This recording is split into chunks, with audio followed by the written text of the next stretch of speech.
पता नहीं, मैं दिमाग से बिल्कुल जीरो था, मेरे को कुछ भी नहीं आइडिया था क्या हो रहा है ही अंदर। या तो बोल सकते हैं दिल्ली की हवा में है, दिल्ली के पानी में है तो वो इधर है ही। तो उधर जब निकलता था, सोसाइटी देखती थी तो एक तरीके से मजाक उड़ाती थी, हंसती थी और कमज़ोर समझती थी छोटा होने की वजह से। और मतलब ऐसी नज़र से देखा जाता था। बहुत बार इधर जा रहे होते हैं, हंस रहा होता है कोई, गुस्सा आता है, मैं शूज़ निकालता हूँ, म्यूज़िक, रूम में अकेला होता हूँ तो डांस। अच्छा। अकेले ही करता हूँ बस। अच्छा। घर जाके क्या करेंगे आप? मैं सोऊंगा। सोएंगे। सिल्वर से गोल्ड मेडल का जो तब्दीली थी, ये जो चेंज हुआ, ये कैसा लगा जब आपको ये खबर आई कि गोल्ड आपके नाम है? जब ये सब सिनेरियो हो रहा था, जब रिजल्ट, जब मैं अपने 6th अटेम्प्ट 6वां अटेम्प्ट लेके और ख़त्म कर चुका था अपने कॉम्पिटिशन्स को, तो उसके बाद मेरे को ज़्यादा खुशी नहीं हुई थी, क्योंकि मेरे को पता है कि मैंने एक टाइम के लिए gold medal winning throw hit किया था। 3rd थ्रो मेरा गोल्ड मेडल का था। फिर उसके बाद 5वीं थ्रो ईरानी ने ज़्यादा मार दी थी। तो फिर उसके बाद मेरे को थोड़ा सा मतलब इतना अच्छा नहीं लग रहा था, क्योंकि मेरे को गोल्ड का ज़्यादा भूख था। उसके बाद उसकी अनयूजुअल एक्टिविटीज़ की वजह से उसको रेड कार्ड दिया और उसको डिस्क्वालीफाई कर दिया गया। फिर उसके बाद जब हम अंदर मिले, वो काफ़ी उदास था। हालांकि मैं इंडिया के लिए गोल्ड मेडल जीता, मेरे को बहुत खुशी है, पर जब हम कंपटीशन ग्राउंड पे होते हैं तो हम एक कॉम्पिटिटर की तरह ट्रीट करते हैं एक दूसरे को, परंतु ऑफ ग्राउंड हम एक फ्रेंड है आपस में दोनों। तो उसके लिए काफ़ी बुरा लग रहा था, देश के लिए अच्छा लग रहा है। देश को भी बहुत अच्छा लग रहा था। और आपका रिएक्शन देखे तो और भी बहुत मज़ा आया लोगों को, जिस तरह से आप, वो जो इमेज है वो इतनी वायरल हुई है वीडियो, जिस तरह से आप वो भाला फेंकते हैं, आपका जो सेलिब्रेशन होता है, लोग कह रहे हैं कि ये टिपिकल दिल्ली का जो है लड़का दिख रहा है यहाँ पर, दिल्ली एनसीआर का छोरा था वहाँ पर। और कुछ लोग कह रहे हैं कि विराट कोहली वाला जो है फ्लेवर आ रहा है पूरा। तो कैसे रिएक्ट करें, क्या चल रहा था दिमाग में? नहीं, मैं उस टाइम पे जब मतलब कम्पीट कर रहा था तो मेरे अंदर पता नहीं, मैं दिमाग से बिल्कुल जीरो था, मेरे को कुछ भी नहीं आइडिया था क्या हो रहा है। परंतु वो मैं किसी को कॉपी नहीं कर रहा था कि मैं दिखाऊं कि मैं कॉपी कर रहा हूँ, वो है ही अंदर। या तो बोल सकते हैं दिल्ली की हवा में है, दिल्ली के पानी में है तो वो इधर है ही। तो बस वो हो गया। और काफ़ी लोगों ने ऐसे टाइमिंग्स सेम मैच किया है कि जहाँ विराट कोहली भी ऐसे कर रहे हैं और मैं भी ऐसे सेम टाइम पे ऐसे कर रहा हूँ, तो वो तकरीबन सेम सा है। तो काफ़ी अच्छा लग रहा है कि हम इंटरनेशनल जगह पे देश की पावर दिखा रहे हैं, देश का एग्रेशन दिखा रहे हैं कि यूथ में कितना जोश है, हमारे अंदर कितनी ताकत है, हम क्या करके दिखा सकते हैं। तो काफ़ी अच्छा लग रहा है। तो आपने, जैसे कि हमने देखा है कि पानीपत से आप आते हैं, वैसे दिल्ली में भी आपने ट्रेनिंग करी है, लेकिन पानीपत से आते हैं। जैवलिन और गोल्ड, ऐसी जब हम ये कीवर्ड्स बोलते हैं तो नीरज चोपड़ा का नाम आ जाता है। अब आपका भी उसमें नाम जुड़ गया है, ये चीज़ें कॉमन हैं आप में, जैवलिन और गोल्ड और पानीपत।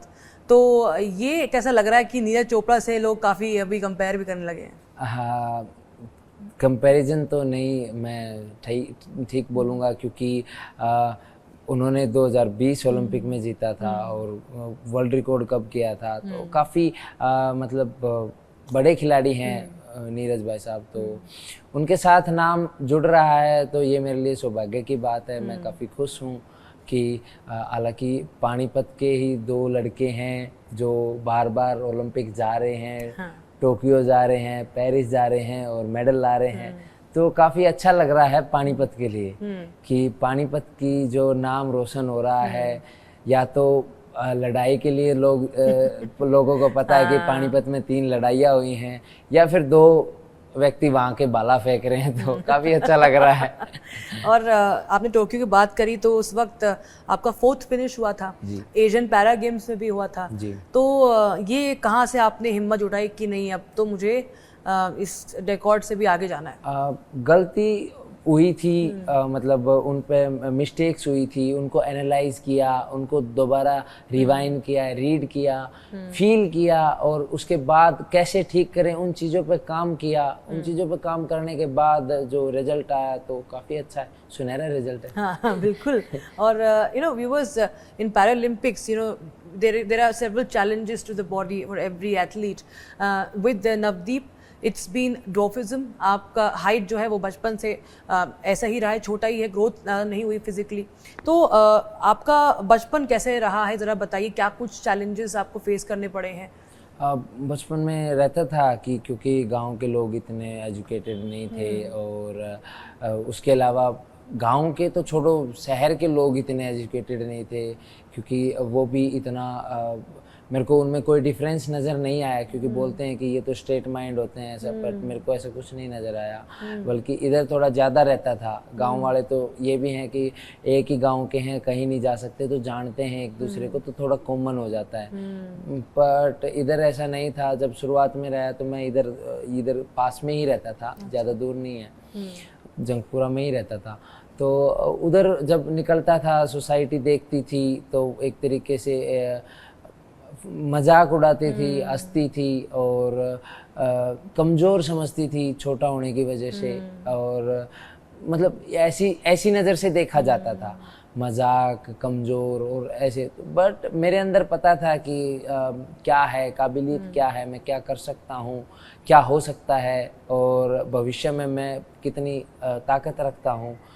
तो काफ़ी मेहनत करी, इग्नोर किया, मजबूत किया अपने आप को, किसी की अपने आप हर्ट नहीं होने दिया, अपने आप को, अपने ऊपर किसी को हावी नहीं होने दिया, अपनी ही धुन में सवार था, जो लक्ष्य था, जो फोकस था, उसको नहीं टूटने दिया। तो बाकी इन सब की बदौलत आज मैं देश का नाम रोशन कर पाया हूँ, क्योंकि अगर मैं उन चीज़ों में ज़्यादा पढ़ता तो आज क्या पता नहीं क्या स्थिति होती। कभी किसी को ऐसा हुआ है कि आपने कुछ तू मैं कर दिया, कुछ बोल दिया हो? बहुत बार इधर जा रहे होते हैं, हंस रहा होता है कोई, गुस्सा आता है, मैं शूज़ निकालता हूँ, मैं हंस के दिखा दोबारा। तो काफ़ी इधर ही हुआ मेरे साथ, ज़्यादा दूर नहीं, ये बस स्टैंड है इसके सामने, इधर ही ऐसे 2-4 बार इंसिडेंट हुए हैं। पर मैं डरता नहीं था, अपने आप को मजबूत किया, पता था कमज़ोर नहीं हूँ, बट समझ रहा है ये इसकी मूर्खता है। तो ऐसा रहता था बहुत बार, बट नहीं, ऐसा कभी फील ही नहीं किया कि मैं ऐसा हूँ। और फिर उसके बाद थोड़ा सा फनी नेचर रहता है, तो हंसी मजाक में मैं अपने सारे गम भूल जाता हूँ। अभी कुछ बदलाव देख रहे हैं, कुछ चेंज देख रहे हैं लोगों के आप बिहेवियर में, एटीट्यूड में? अब थोड़ा सा सोसाइटी थोड़ा बहुत, या तो ये है कि जिस सोसाइटी में मैं रह रहा हूँ वो हैबिचुअल हो गई है, उनको पता है, या तो ऐसा है ना, वरना अगर आज भी निकलेंगे तो तकरीबन सेम महसूस होता है। पर मैं अब बहुत ज़्यादा मजबूत हो चुका हूँ। फोन वगैरह तो आ रहे होंगे गोल्ड के बाद, जो लोग शायद ना भी फोन करते हो वो लोग भी कर रहे होंगे, या फ्रेंड्स ज़्यादा, ऐसा लग रहा है कि ज़्यादा ध्यान, अब अटेंशन मिल रही है? बहुत ज़्यादा फ़ोन आ रहे हैं, मैं पिक भी नहीं कर पा रहा सबके। तो आपके घर वाले अभी कैसे रिएक्ट करें, जो कि उन्होंने भी शुरुआत में से आप कह रहे हैं टॉन्ट्स वगैरह, उनको भी हर्ट तो करता ही होगा, उनको भी लगता होगा मेरे बेटे को लेकर कहीं ना कहीं आगे फ्यूचर को लेके भी काफ़ी दिमाग में बातें आती होंगी? पर मेरा परिवार ही मेरी ताकत रहा है, क्योंकि उन्होंने ही मेरे को सपोर्ट किया है। मेरे को, मेरी रीढ़ की हड्डी ही मेरा परिवार रहा है। उन्होंने सपोर्ट किया है, खड़ा किया है, मेरे को मजबूत किया है, कोई बात नहीं, तू तगड़ा है, तू करके कर देगा, मेरे को भरोसा है। ऐसे मतलब जब मिलता है कि हाँ ठीक है, अगर ये ऐसा बोल रहे हैं मतलब इन्होंने मेरे को पता, इनको मेरा पता है, तो जब इतना सा सपोर्ट काफ़ी है, फिर अंदर से ही अपने आप हौसला आ जाता है। तो फिर परिवार से ज़्यादा सपोर्ट मिला तो वो खुश हैं, काफ़ी खुश हैं कि गांव का नाम रोशन हुआ। आज पूरा गांव मुझे पिक करने आया था एयरपोर्ट पे, तो काफ़ी भीड़ थी, मैं बात भी नहीं कर पाया। काफ़ी मतलब पूरा परिवार, पूरा गांव, बहुत खुशी का माहौल है। सभी मिलना चाहते थे, सभी बात करना चाहते थे, और उन्होंने भी वायरल वीडियो देखा, वो भी बहुत खुश थे कि हाँ ठीक है, तूने गांव का नाम रोशन किया है। और काफ़ी मतलब सब सही है। अभी गांव प्राउड कर रहा है, पूरा पानीपत प्राउड कर रहा है, पूरा हरियाणा, पूरा देश प्राउड कर रहा है। जी। आप ना शुरू से ही क्या स्कूल टाइम से ही आप करते थे स्पोर्ट्स में पार्टिसिपेट करते थे हाँ, आप? बचपन से ही इंटरेस्ट स्पोर्ट्स में रहा है। पढ़ाई के लिए तो मतलब यही था, टीचर मारते थे, पढ़ता नहीं है, क्योंकि वही था कि पढ़ाई बहुत आसान है एज कंपैरिजन टू स्पोर्ट्स। अगर मैं आपको कंपेयर करके दिखाऊं तो पढ़ाई करने वाला बंदा दिन में 5 घंटे पढ़ लेगा, 6 घंटे पढ़ लेगा। हमारी सुबह भी ट्रेनिंग होती है, शाम को भी ट्रेनिंग होती है। हम शाम को जल्दी सोते हैं क्योंकि कल ट्रेनिंग होगी, हम दिन में जल्दी सोते हैं क्योंकि शाम को ट्रेनिंग होगी। वैसा खाना, वैसी डाइट, ऐसा रूटीन हमारा सालों साल चलता रहता है। तो हमें बहुत सारी रिस्ट्रिक्शंस होती हैं। पढ़ाई वाले को किताब खोलनी है, पढ़ना बंद करनी है और फिर अपना मजे करो। तो मजे लेके तो काफी मतलब मुश्किल होता है स्पोर्ट्स, इतना आसान नहीं है। डिसिप्लिन भी बहुत जरूरी है। बहुत ज्यादा डिसिप्लिन हमें मैंने पिछले 5-7 महीने से मीठा छोड़ रखा है क्योंकि मैं मीठा नहीं खा रहा। मेरा पसंदीदा मिठाई हमारी सीजनल स्वीट घेवर है। अच्छा, हाँ। जो सावन में मिलती है ना। ये वाला सावन ऐसा था जिसमें मैंने घेवर चखा भी नहीं। अच्छा, अब तो जाके अब तो खैर मिलेगा कि नहीं पता नहीं, क्योंकि मौसम चला गया है अभी। फिर वो है ना कि जब हम अगर किसी चीज की चूरमा तो खाते हो क्या आप? जैसे बिल्कुल क्यों नहीं खाते, सब हरियाणा वाले यही बात करते हैं। मिठाई हमेशा फेवरेट रही है। तो क्या है कि किसी भी चीज की है ना, स्पोर्ट्स का मतलब डिसिप्लिन है, और डिसिप्लिन का मतलब ये है कि आप वो आपके ऊपर किसी भी चीज को हावी नहीं होने देता, किसी भी चीज की लत नहीं लगने देता, ना मीठा ज्यादा खाने देता, ना पानी कम पीने देता, ना खाना कम खाने देता, ऐसा नहीं होने देता। वो डिसिप्लिन और रूटीन अति नहीं है किसी चीज कर सकते आप। बिल्कुल। तो और मौज मस्ती, वैसे आप लगते हो मौज मस्ती वाले, लेकिन मस्ती की भी अति नहीं हो पाती है। नहीं हो पाती क्योंकि वो शरीर थक जाता है, एनर्जी बचती नहीं है, तो फिर क्या करें, सो जाते हैं। तो आपको वैसे रूटीन कैसा रहता है, ट्रेनिंग रूटीन आप क्या कुछ करते हो? मैं 6:30 अराउंड 6:30 उठता हूँ, और फिर सुबह 2 से 3 घंटे की ट्रेनिंग रहती है। 8 से 9 बजे ब्रेकफास्ट करके 10 से 1 के बीच में सो जाता हूँ। 2 से 4 फ़ोन वगैरह चला लिया। दोपहर में कोई बाहर नहीं निकल रहा था, वो सो रहे होते हैं, फिर उनके पास किसी के पास नहीं जा सकते, तो वो भी रूम में ही निकल गया। 5 बजे फिर ग्राउंड चले गए। 5 से 9 फिर ट्रेनिंग होगी। 9 से 10 में डिनर होगा। डिनर होने के बाद वैसे ही सब अंदर चले जाते, फिर 10:30 बजे सो गए। तो तकरीबन ऐसा ही रहता है। पर हमें टाइम मिलता है, सैटरडे मिलता है, संडे रेस्ट मिलता है। उस दौरान बीच में मूवी के लिए निकल गए, एंटरटेनमेंट के लिए पार्क वगैरह में निकल गए। तो ये सब भी चलता रहता है। मेरे को मूवी देखना बहुत पसंद है। अच्छा जी। अभी लास्ट कौन सी देखी आपने? स्त्री 2 अच्छी है, बहुत अच्छी। मजा आया? सबसे अच्छा कौन लगा उसमें? उसमें काफी डायलॉग थे उसमें जो अच्छे थे। सारे तो नहीं बता सकते, बट काफी मेरे को मजा आया, मैंने एंजॉय किया। मैं दूसरी बार देखने जाऊंगा। अच्छा जी। मैं बिल्कुल इस इधर आने से पहले देख के दिल्ली आया। अच्छा। दिल्ली आके मैंने फ्लाइट पकड़ी पेरिस के लिए, उससे पहले जस्ट देख के आया। अच्छा। क्योंकि मेरे को पता था वहां चला गया तो फिर ये निकल नहीं कर पाओगे। पर अभी जो इतना मीडिया अटेंशन मिल रहा है वो कैसा लग रहा है आपको? मतलब इंटरव्यू पे इंटरव्यू आप दिए जा रहे हो बेबाकी से। ये ट्रेनिंग पहले से ही कि आप ऐसे ही हो? नहीं, मेरा पहले मेडल आया होता तो अब मेरे से मिले होते। बिल्कुल। तो ये फर्स्ट टाइम है, आपको पता है, तो ऐसा नहीं है, कोई ट्रेनिंग नहीं हुई इसकी। सच्चाई है, इसलिए निकल रही है। और आप बिल्कुल दिल से बोल रहे हो, इसलिए आपका अब मैं दिल वाले कुछ क्वेश्चन पूछूंगी जो दिल से निकले उसका जवाब। आपने बोला कि आप मूवी बफ हैं, तो आपका फेवरेट मूवी स्टार कौन है? नहीं, ऐसे मतलब मूवी स्टार फेवरेट कोई नहीं है। अच्छा। पर ये है कि हाँ, मेरे को कला अच्छी लगती है। जैसे कोई हंसा रहा है, किसी की कोई डिफरेंट क्वालिटी है, यूनिक जो भी चीज़ रहती है वो अच्छी लगती है। अच्छा। पर मैं फनी मूवी देखना ज़्यादा पसंद करता हूँ, क्योंकि फिर वो टेंशन फ्री कर देती है। तो और ये जीवन में क्या है, बहुत ज़्यादा स्ट्रेस है, किसी को खाने की टेंशन, किसी को कमाने की टेंशन, किसी को किसी चीज़ की, तो बहुत ज़्यादा प्रेशर है। बट अगर वही चीज़ अगर हम ऐसे कर लेंगे तो टेंशन आ जाएगी, ऐसे कर लेंगे तो चली जाएगी। तो वही है, तो इसलिए खुशी की मतलब फनी मूवीज़ वगैरह देखना काफ़ी अच्छा लगता है, चाहे वो किसी की भी हो। ऐसा फेवरेट कुछ नहीं है, बट हाँ कुछ मूवी हैं जो मतलब मैं कभी भी देखने के लिए रेडी रहता हूँ। जैसे एक अंगामा है, और चुप चुप के है, और हेरा फेरी है। अच्छा। तो वो कुछ फनी मूवीज हैं जो मैं मतलब कभी भी देख लेता हूँ। हाँ, लेकिन आप जो अपने आप को डी स्ट्रेस क्या मूवी देख के करते हो या और कुछ भी है जो कि आप बड़े चिल लगते हो? म्यूजिक, रूम में अकेला होता हूँ तो डांस, अच्छा। अकेले ही करता हूँ बस मैं। तो वो, और बाकी मूवी वगैरह तो हाँ। इन सब से ही मैं हो जाता हूँ खुश। और जैसे आपकी डाइट वगैरह में क्या कुछ जाता है? आपने बताया कि शुगर छोड़ा, वैसे आप कैसे फिटनेस पे और क्या क्या ध्यान रखते हो? ट्रेनिंग हो चाहे एक्सरसाइज वर्कआउट की बात करें और डाइट की ऐसे प्रॉपर तो मैडम कैसे ही बताऊं, पर ये है कि हाँ लो फैट फूड रहता है, काफ़ी जो अनहेल्दी चीज़ होती हैं, ऑयल फ्री चीज़ें रहती हैं, बॉइल्ड वेजिटेबल्स रहती हैं, कट फ्रूट्स रहते हैं, ओरिजिनल चीज़ें ज़्यादा रहती हैं, लेस स्पाइसी रहता है खाना। तो तकरीबन तो बाहर जब जाते हो तो मन मतलब मिस करते हो कि फिर आप क्या करते हो? मेरे को घर का खाना मैं बहुत मिस करता हूँ घर का खाना। तो देसी खाना जैसे घर का खाना साइड कर दो, उसकी तो कोई कंपैरिजन नहीं है, है ना।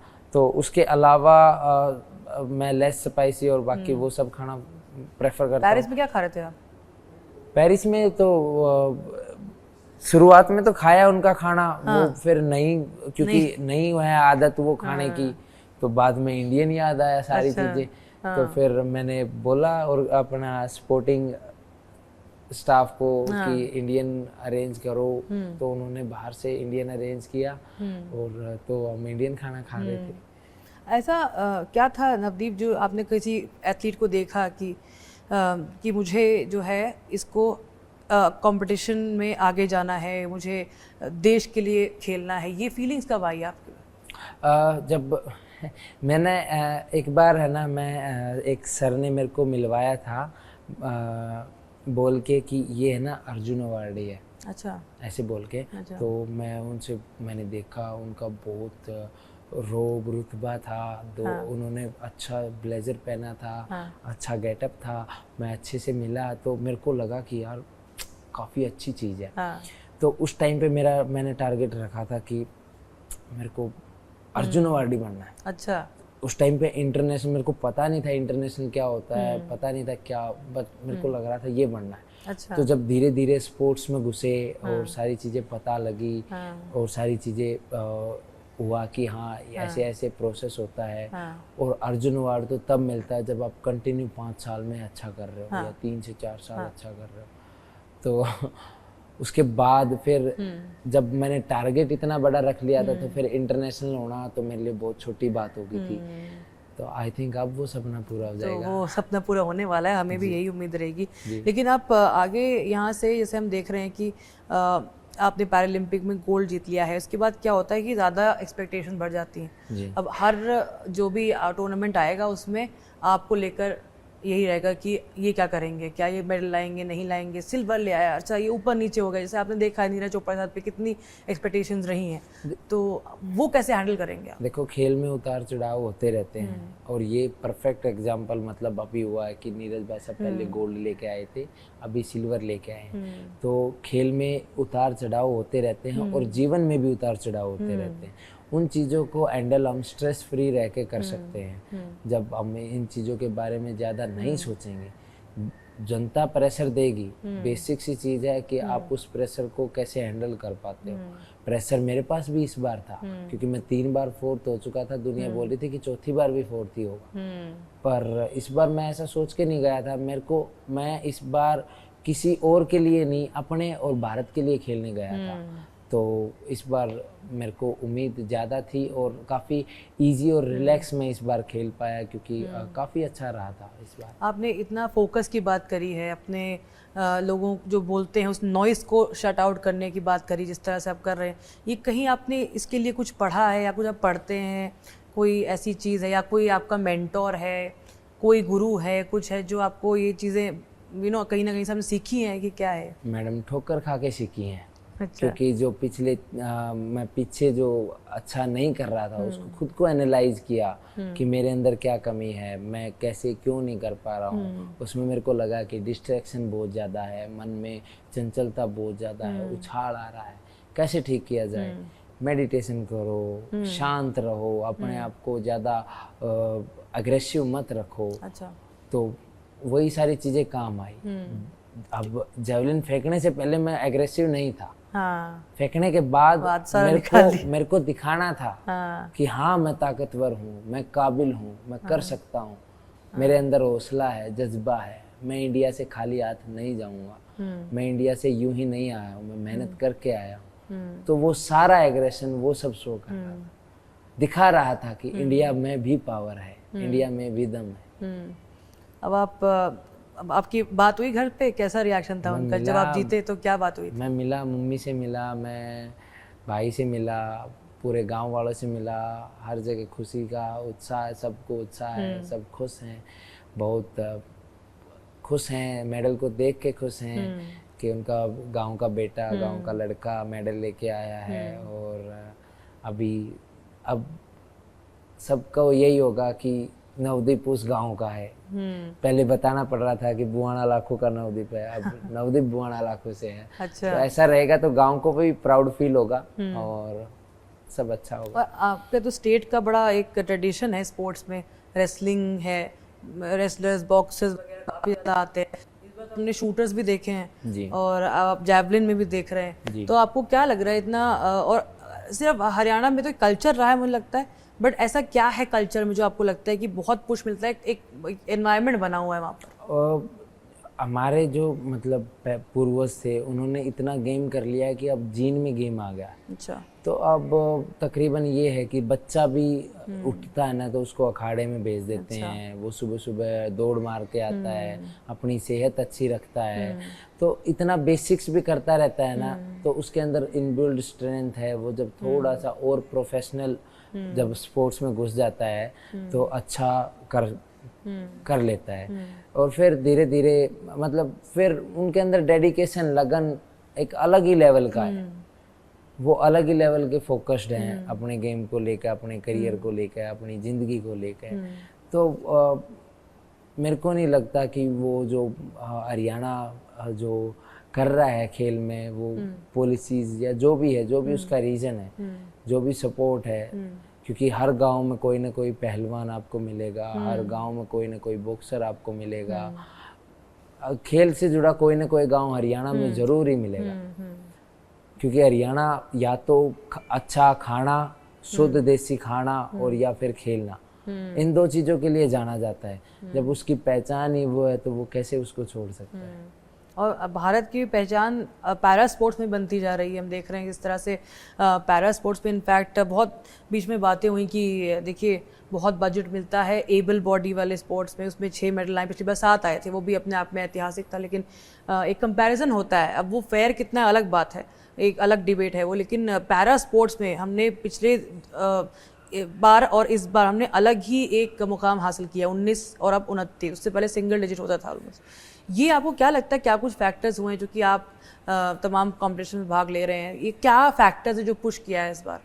साई की तरफ से अच्छा सपोर्ट मिल रहा है, स्पोर्ट्स अथॉरिटी ऑफ इंडिया की तरफ से, पैरालंपिक कमेटी ऑफ इंडिया की तरफ से अच्छा सपोर्ट मिल रहा है, भारत सरकार अच्छा खेल को प्रमोट कर रही है, नई नई साई की शाखाएं खुल रही है, साई की शाखा खुल रही हैं, बच्चे उधर ट्रेनिंग करने जा रहे हैं, उधर नई नई एनसीओज खुल रही हैं, पैरा को बेस मिल रहा है करने के लिए। जब एक खिलाड़ी को अच्छा खाना, अच्छा ट्रेनिंग सेंटर, अच्छी जगह जब करने को मिल जाती है तो मेरे हिसाब से फिर बचता नहीं है कुछ बाकी उसमें उधर। तो जब वो सारी चीज़ें ठीक होने लगती हैं, धीरे धीरे आएगा। फिर खेल में जब बच्चे रुचि दिखाने लगते हैं, अच्छे कोचेज हैं साई के पास, फैसिलिटीज़ हैं, रिकवरी है। बेंगलोर साई जब अगर आप कभी जाओगे तो बहुत अच्छा उन्होंने सेंटर बिल्डअप किया हुआ है, अंदर ही एक अलग दुनिया है। अच्छा, आप उधर खेल सकते हो, डिफरेंट काइंड ऑफ गेम्स उधर हैं, आप रिकवरी है और मतलब काफ़ी अच्छा है, खाना बहुत अच्छा है। अच्छा। तो काफ़ी चीज़ साई ने बहुत तरक्की किया है इन दिनों में, और जब तरक्की हुआ है तो खिलाड़ियों ने भी फिर अच्छा परफॉर्म करना शुरू किया है। तो आई थिंक इसी वजह से पैरा अच्छा कर रहा है। आपको लगता है कि पैरा ओलंपिक्स में जिस तरह से हमारा सक्सेस रेट बढ़ रहा है और अदर पैरा एशियन गेम्स जैसे तमाम हमारे टूर्नामेंट्स, उससे जो लोग हैं जिनको कुछ ना कुछ चैलेंज है अगर हम देखें फिजिकल चैलेंज है, तो उनको एक नई जो है एक प्लेटफॉर्म मिल रहा है लाइफ में आगे बढ़ने का, और एक रिस्पेक्ट जो है अलग तरीके से सोसाइटी अब अलग तरीके से देख रही है। हाँ, क्योंकि देखो अब एक तो पहला चीज़ तो हम डिसेबल पर्सन है, पहले हमें दया की दृष्टि से देखा जाता था, जो कि मतलब एक तरीके से जब हम पता है हम काबिल हैं, हम कर सकते हैं, देश को प्राउड और सम्मान दिला सकते हैं। और आपको पता होगा कि पैरालंपिक इसीलिए शुरू किए गए थे कि जो भी हैंडीकैप्ड या वर्ल्ड वॉर सेकंड में जो हैंडीकैप्ड लोग थे वो डिप्रेशन में ना जाए कि अब हम कुछ नहीं कर सकते, हम कैसे देश को प्राउड फील कराएंगे, वो जो सारी चीज़ें थी इसलिए उनको शुरू किया गया था। और जब हम कर रहे हैं तो हमारे जैसे और जो घर पे बैठे हैं, जो डीमोटिवेट हो रहे हैं, उनको मोटिवेशन मिलता है, उनको भी एक लक्ष्य मिलता है, उनको भी करने की एक इच्छा होती है। तो इससे और प्रमोट मिले होगा, और भविष्य में और नए खिलाड़ी आएंगे, जूनियर खिलाड़ी सीखेंगे, अच्छा करेंगे और बेहतर करेंगे। और आपका नेक्स्ट गोल, नेक्स्ट टारगेट क्या है अभी? New PB. अच्छा, अगेन न्यू पीबी।